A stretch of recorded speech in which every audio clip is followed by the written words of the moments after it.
참 날씨가 희한하지요. 금요일날 그렇게 비가 오고 나서부터는 갑자기 추워지는 날씨로 바뀌었습니다.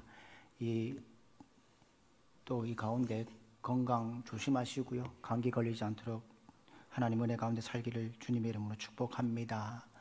오늘 본문의 말씀을 가지고 여러분은 누구에게 집중하고 있습니까? 라는 제목을 함께 말씀을 나누고자 합니다. 오늘 본문은 이해하려면 그 본문에 대한 배경을 알아야 합니다. 성경을 읽다 보면 이스라엘 백성들에게 가장 중요한 것이 하나 있습니다. 바로 언약궤입니다. 하나님의 언약궤를 매우 중요하게 생각하는 민족이 바로 이스라엘 민족입니다. 그들은 시내산에서 여호와를 통해서 언약궤를 받은 후에 그 언약궤가 움직일 때에 이스라엘 백성들은 따라 움직입니다. 그리고 하나님의 언약궤가 멈춰 있을 때에 그 하나님의 언약궤 주위로 이스라엘 백성들이 장막을 치고 함께 머물러 있습니다. 그뿐만 아니라 이스라엘 백성들이요, 가나안 땅에 들어갈 때에 요단강을 건너갈 때에 제일 먼저 들어간 것이 제사장들이 하나님의 언약궤를 메고 요단강을 들어갔을 때에 요단강이 물이 마르고 이스라엘 백성들이 다 건너갔던 사건들을 우리는 기억합니다. 그뿐만 아니라 이스라엘 백성들이 가나안 땅에 들어가 첫 번째 전쟁에 승리했던 성이 있습니다. 난공불락했던 그 성이었던 여리고 성. 그 여리고 성을 무너뜨릴 때도 여호와의 제사장들이 언약궤를 메고 돌고 있을 때 하나님의 음성 가운데 그 난공불락했던 여리고 성이 무너졌던 것을 우리는 압니다. 그래서 이스라엘 백성들에게 있어서 이 여호와의 언약궤는 하나님의 임재, 하나님의 영광을 상징하는 부분입니다. 그런데 이 언약궤가요, 사무엘상 4장에 보면요, 엘리 제사장이 있을 때에 블레셋과의 전쟁에서 언약궤를 블레셋 사람들에게 빼앗겨 버립니다. 그리고 이스라엘 백성들이 그 언약궤가 돌아옵니다. 돌아왔지만 70년 동안 방치되어 있었던 것이 하나님의 언약궤였습니다. 기럇 여아림, 바알의 유다스에 머물러 있었고, 그리고 이스라엘의 첫 번째 왕이었던 사울 왕이 죽은 후에 제2대 왕이었던 다윗이 수도였던 헤브론에서 예루살렘으로 옮깁니다. 그리고 자기의 집을 짓습니다. 그런데 그 왕궁에 앉아있던 다윗에게는 마음이 편치 않았습니다. 하나님의 언약궤가 아직도 방치되어 있다는 겁니다. 누구보다도 하나님을 사랑한 다윗은 이 하나님의 언약궤를 이 예루살렘에 가져와야겠다 하는 부분이 사무엘하 6장의 전체의 내용입니다. 그런데 잘 보십시오. 다윗은 청년 서너 명만 보내도 얻을 수 있는 크기, 요즘 말하면 책상 크기밖에 안 되는 그 언약궤를 가지고 올 때요, 3만 명이 함께 합니다. 요즘 말로 3만 명이 아니라 3,000명, 300명을 동원해서 책상 하나만이라는 이 크기를 가지고 오면 별의별 사람들의 이야기 소리가 나지 않겠습니까? 이렇게 조그만 것 옮겨오는데 이렇게 종교인을 동원할 필요가 있느냐? 또 찬양대를 동원하고 오케스트라를 동원한 이유가 뭐냐? 그냥 청년 몇 명만 데려가서 하나님의 이 책상 같은 크기는 언약궤를 가지고 오면 되지 않겠냐 하는 말들이 나올 겁니다. 그러나 다윗은 이 조그만 언약궤를 가지고 올 때에 3만 명의 사람들과 함께 옵니다. 그리고 오늘 읽지 않았지만 사무엘하 6장 5절에 뭐라고 말하고 있는지 우리 함께 읽도록 하겠습니다. 같이 읽겠습니다. 시작. 이스라엘 온 족속은 잣나무로 만든 여러 가지 악기와 수금과 비파와 소고와 황금과 재금으로 여호와 앞에서 연주하더라. 아멘. 말씀을 하고 있는 것을 보면요, 하나님의 언약궤가 예루살렘으로 돌아오던 날이 어떤 날이냐? 이스라엘 백성들에게 축제의 날이었다는 겁니다. 그때는 그냥 수레를 끌고 왔다가 우사에 의해서 3개월 동안 지체되었지만 다윗은 제차 율법에 따라서 언약궤를 가지고 예루살렘에 오는 꿈을 꿉니다. 우여곡절 끝에 언약궤가 예루살렘에 들어옵니다. 옮겨오자 다윗이 기뻐하는 모습이 오늘 본문 속에 시작하고 있습니다. 오늘 사무엘하 6장 14절과 15절에 다윗의 모습을 한번 보도록 하겠습니다. 같이 읽겠습니다. 시작. 다윗이 여호와 앞에서 힘을 다하여 춤을 추는데 그때에 다윗이 배에 에봇을 입었더라. 다윗과 온 이스라엘 족속이 즐거이 환호하며 나팔을 불고 여호와의 궤를 메워 오느니라. 아멘. 사랑하는 성도 여러분, 여기에 배 에봇, 에봇이 무엇입니까? 제사장이요 직무를 행할 때 입는 옷입니다. 어떻게 생겼냐면 엉덩이까지 내려오며 소매가 없는 일종의 겉옷입니다. 다윗은 제사장이 아닙니다. 그러나 언약궤를 운반하는 사람들처럼 에봇을 입고 언약궤가 예루살렘에 오기를 기다리고 있습니다. 그달 언약궤를 맨 사람들이 예루살렘에 올라오는 것을 보았을 때에 다윗이 뭐하고 있습니까? 기쁨을 이기지 못하고 백성들과 함께 환호하며 나팔을 불고 덩실덩실 춤을 추고 있습니다. 오늘 본문 20절에 보면요, 다윗의 에봇이 벗겨져서 속살이 드러나는 것도 신경 쓰지 않을 만큼 기뻐하며 춤을 췄다고 되어 있습니다. 그런데 다윗 왕과 이스라엘 백성들이 잃어버린 언약궤가 통해서 기뻐하고 춤출 때 한 사람은 보이지 않습니다. 바로 미갈의 모습은 보이지 않습니다. 그 대신 16절에 보면요, 그녀는 혼자 왕궁에 남아있다가 창문을 바라보면서 다윗이 애들처럼 뛰놀고 춤추는 것을 보고 다윗 왕을 업신여겼다고 되어 있습니다. 그리고 그녀는 여기서 그치지 않습니다. 이스라엘 백성들 다 보내고 다윗이 기뻐하고 돌아온 일 집에 돌아왔을 때에 뭘 합니까? 다윗을 조롱합니다. 오늘 본문은 우리에게 많은 것을 교훈합니다. 오늘 본문은 부부간의 갈등으로 초점을 맞출 수도 있습니다.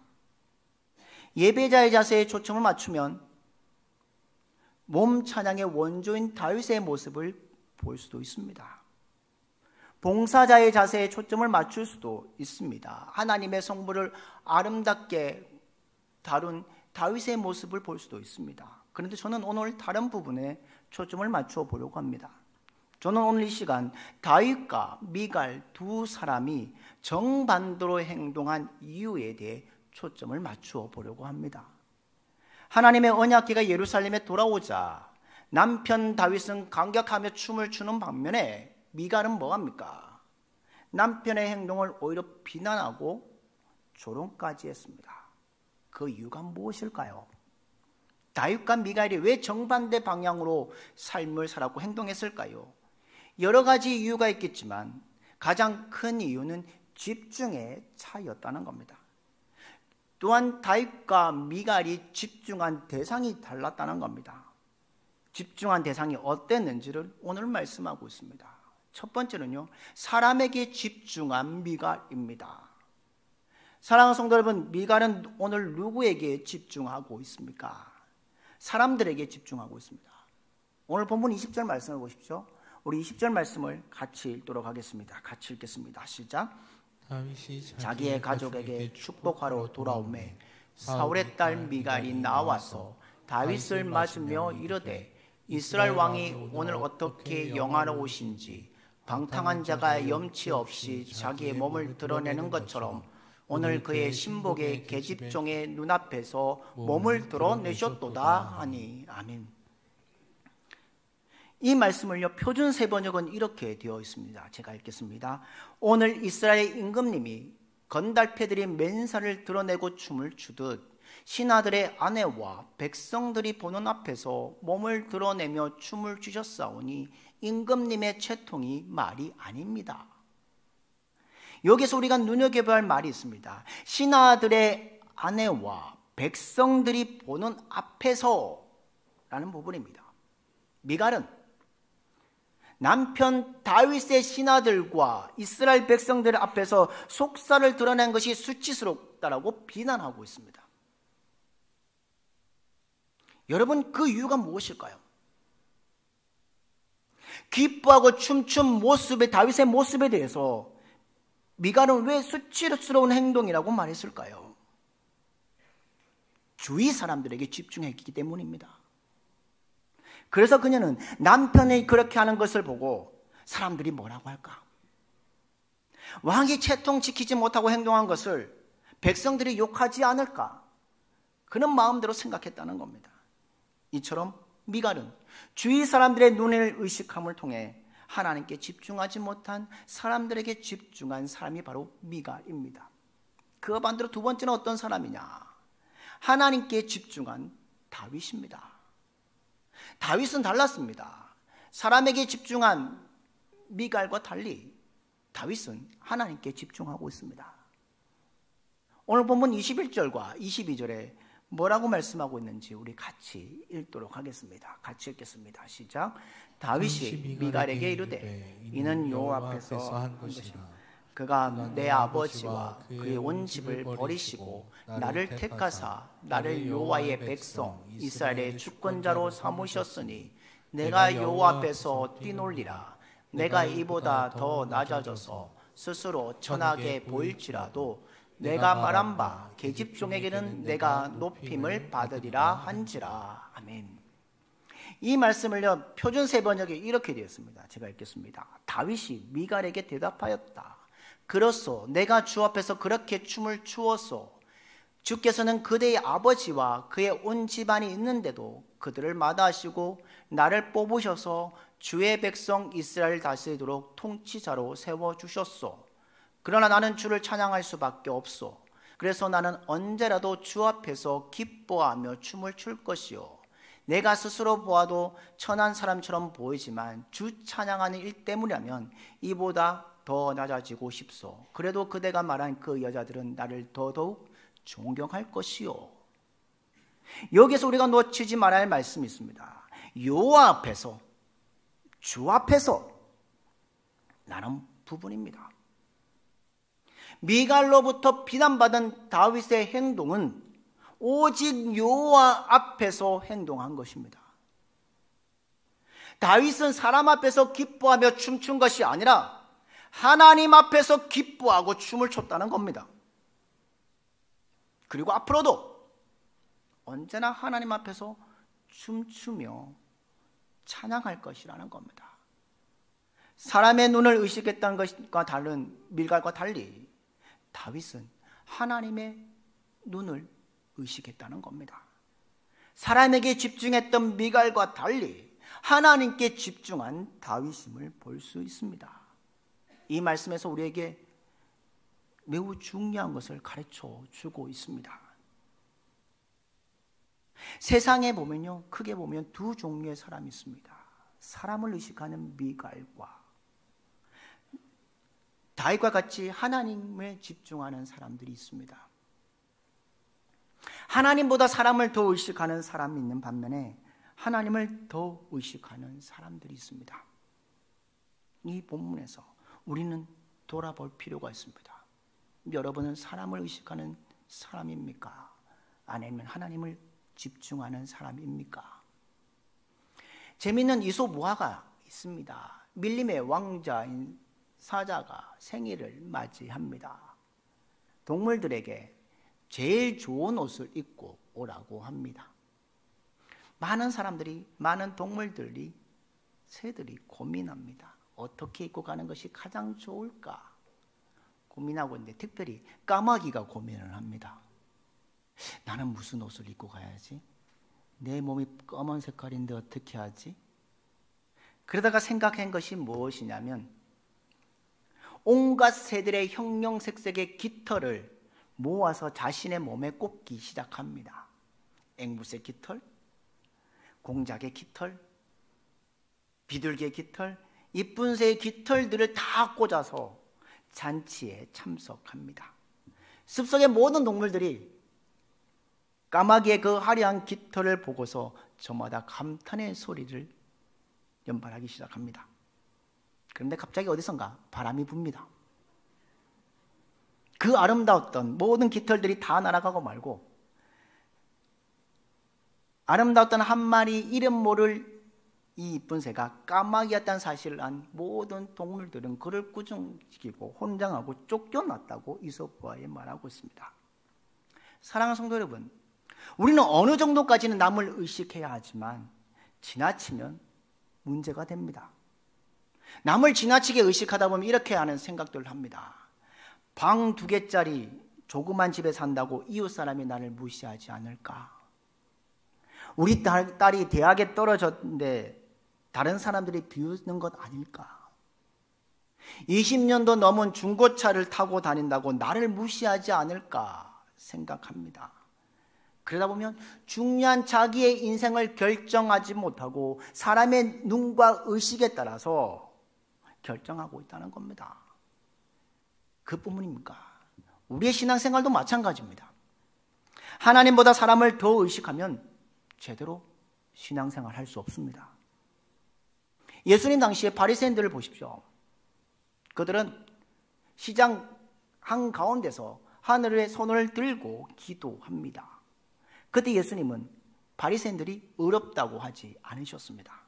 왜 그러셨을까요? 바리새인들은 하나님께 기도한 것이 아니라 사람들에게 보이려고 기도했다는 겁니다. 사람들에게 자랑하기 위해 기도했다는 겁니다.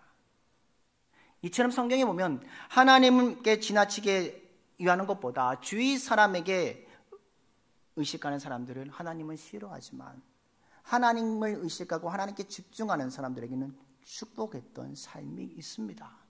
성경에 보면 요셉도 다니엘도 모르드게도 사람의 눈치보다 하나님의 눈치를 보았을 때에 그는 남의 나라에서 국무총리가 된 사람들이 바로 요셉과 다니엘과 모르드게입니다.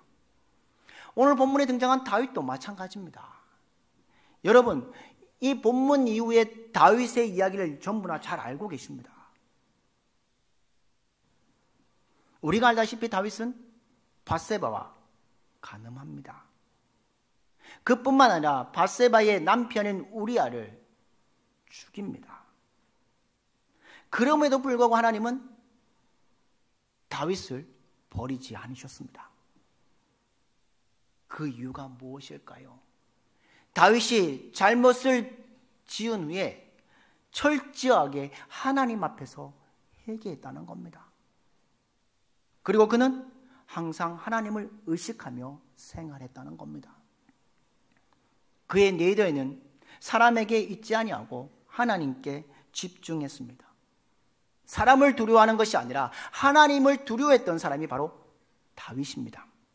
그래서 하나님께서는 그를 버리지 아니하시고 그를 이스라엘의 가장 위대한 성군으로 만들어 주셨습니다. 그뿐만 아니라 메시아이신 주님의 족보에 들어간 사람이 바로 다윗입니다. 그뿐만 아니라 이스라엘 국기를 한번 보십시오. 이스라엘 국기에 보면요, 별이 있습니다. 그 별이 누군지 하면 다윗을 상징합니다. 이스라엘 사람도 존경받는 인물이 되었다는 겁니다. 이와 같이 우리가 사람의 눈보다 하나님의 눈을 더 의식하며 사는 것이 하나님을 기쁘시게 하는 비결임을 믿고 살아가는 여러분들 되기를 주님의 이름으로 축복합니다. 다윗처럼 사람보다 하나님께 집중하는 것이 축복된 인생에 사는 비결임을 기억하고 이번 한 주간도 그 믿음 위에 살아가는 믿음의 성도들이 되시기를 주님의 이름으로 기원합니다. 한 사람의 이야기를 들려드리고 싶습니다. 만 24살 된 청년입니다. 교회를 다니는 청년이었습니다. 특별 새벽 기도를 마치고 내려오는데 담임 목사님을 만났습니다. 그래서 어떻게 했을까요? 담임 목사님께 인사를 하는데 아차하는 순간에 윗주머니에 있던 담뱃갑이 떨어졌다는 겁니다. 너무나 창피해서 고개를 들 수 없어서 그때부터 그는 담배를 끊어야 되겠다고 생각을 했다는 겁니다. 그래서 그는 담배가 생각날 때마다 은단을 먹었습니다. 그렇게 해서 금년에 성공하자 그는 기독교인으로서 부끄럽지 않는 기업이 되는 것이 무엇일까? 어떤 사업이 있을까 고민하다가 문득 떠오른 것이 은단 사업이었습니다. 그래서 1943년에 그 당시에 거금 50원을 들고 일본이 경영하는 은단 공장 하나를 인수했습니다. 그러나 그가 한국인이라는 이유로 은단 제조가 허용되지 않아서 수포로 돌아갔습니다. 낙심하고 있을 때 그의 어머니는 기도했고요. 그 기도가 헛되지 않아서 해방이 된 그 다음 해에 개성에서 은단 회사를 설립합니다. 그의 은단 사업은 순풍에 돛단 듯이 성장 가도를 달렸습니다. 그러나 6.25 전쟁으로 인해서 그의 은단 사업은 다시 무참하게 깨어지고 말았습니다. 그래도 그는 하나님을 믿는 믿음으로 제기동에 1955년에 고려은단 제약회사를 설립합니다. 그분이 바로 고려은단의 최초의 회장인 조규철 회장님이십니다. 그 회장님이 연세가 들어서 그의 아들에게 이 회사를 물려줍니다. 그 아들 이름이 조창현 사장님입니다. 그 사장님은 교회의 장로님이시고 그러면서 이렇게 고민했다는 겁니다. 어떻게 하면 우리의 회사가 민족 복음화를 위해 쓰임 받을 수 있을까 고심했다는 겁니다. 그러다가 수년부터 시작한 것이 무엇이냐? 예수님을 대대적으로 선전하는 5개 광고, Jesus Love You, 올림픽대로 고속도로에 5개 광고를 게시한 했던 사람이 바로 조창혁 사장님입니다. 이 조창혁 사장님은 주위 사람들보다 하나님을 의식했고 하나님 앞에 모든 것을 통해 5개 광고를 설치했다는 겁니다. 이런 광고 외에도 북한에게 수없이 약품을 무상으로 지원하는 일도 병행했던 사업입니다. 회사입니다. 하나님께서는 주위 사람들보다 하나님께 집중한 그 사람의 조창현 사장님의 모습을 보셨다는 겁니다. 그리고 상상할 수 없는 복을 주셨습니다. 어떻게 복을 주신 줄 아십니까? 고려은단과 전혀 관계없는 서울대 교수님이 TV에 나와서 방송에 자주 나와서 뭐라고 말했냐면 비타민C를 많이 먹어야 건강에 좋습니다 라고 해서 그 바람에 고려은단이 생산한 비타민C가 불티나게 팔렸다는 겁니다. 저는 이 이야기를 들으면서 고민하면서 이 말씀이 생각났습니다. 마태복음 6장 33절에 뭐라고 말씀합니까? 우리 마태복음 6장 33절 말씀을 같이 읽도록 하겠습니다. 같이 읽겠습니다. 시작. 너희는 먼저 그의 나라와 그의 일을 구하라. 그리하면 이 모든 것을 너희에게 더하시리라. 아멘. 먼저 하나님을 기쁘시게 해드리겠다는 그 마음이 있음을 통해 하나님께서는 그의 회사를 도와주셨다는 겁니다. 여러분은 하나님은 살아계십니다. 우리의 중심을 보시는 분이십니다. 그러므로 우리는 무엇을 하든지 사람들의 눈치보다 먼저 하나님의 눈치를 살펴야 된다는 겁니다. 이번 주간에 어떤 목사님의 설교 동영상을 듣는 가운데 이런 말을 들었습니다. 저에게 하는 말 같았습니다. 때로 목사인 우리는 예배 시간에 하나님께 집중하기보다는 예배 관리자가 되어 있습니다. 누가 왔나? 성도들이 어떻게 생각할까? 성도의 눈치를 보고 있습니다. 사역자로서 중심을 잡아야 합니다. 목회의 방법이 다른 데 있는 것이 아니라 하나님께 집중하면 됩니다. 하나님을 높이는 데 올인하면 하나님께서 우리의 목회를 책임져 주십니다. 라는 이 말씀을 듣는 순간 얼마나 눈물이 났는지 하염없이 눈물을 흘렸습니다. 그리고 좋은 설교를 하는 것보다 하지 말고 하나님만 드러내야겠다고 깨달았습니다. 그러면서 눈물로 이렇게 고백했습니다. 알겠습니다. 세상 어떠한 것보다 하나님 당신께만 집중하겠습니다. 사랑하는 성도 여러분, 비단 목사만 이렇게 고백해야 될까요? 성도들도 마찬가지입니다. 하나님을 의식하지 않고 사람을 의식하다 보면 우리가 제대로 신앙생활 할 수 없습니다. 미갈처럼 다른 사람을 의식하다 보면 기도의 소리를 크게 할 수도 없다는 겁니다. 주위에 있는 사람들을 신경 쓰다 보면 예배에 집중하지 못할 일도 벌어진다는 겁니다. 그리고 하나님보다 목사나 장로나 안수집사나 권사 등 주위 사람들의 신경을 쓰다 보면 시험에 빠지고 맙니다. 그러나 우리가 다윗처럼 주위 사람이 아닌 하나님께 집중한다면 우리의 인생은 축복된 신앙생활이 되고 기쁨의 길을 걸어갈 수 있습니다. 사무엘상 2장에 보면요,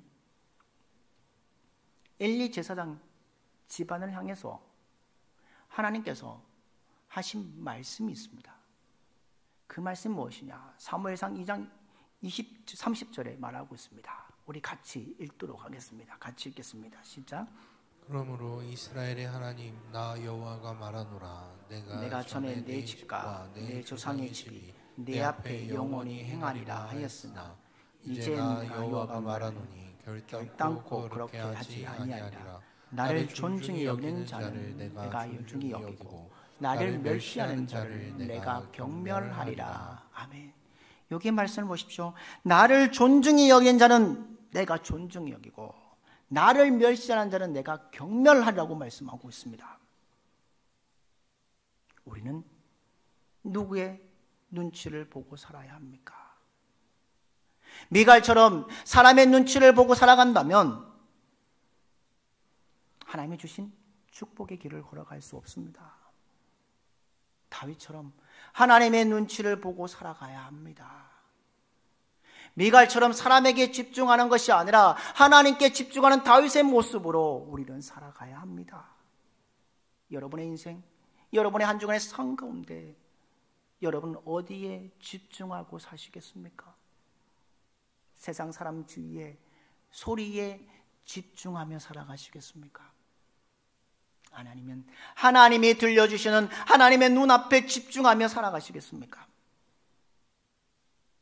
오늘 본문 말씀처럼 다윗은 하나님께 집중한 인생을 살았을 때에 그의 인생의 마지막까지도 하나님이 축복하시고 인도한 인생이 되었을 뿐만 아니라 그의 자녀들도 그의 가문들도 유다가 멸망할 때까지 그 가문 속에서 이스라엘 유다 왕의 백성 왕의 왕으로 세워주신 가문이 되었습니다.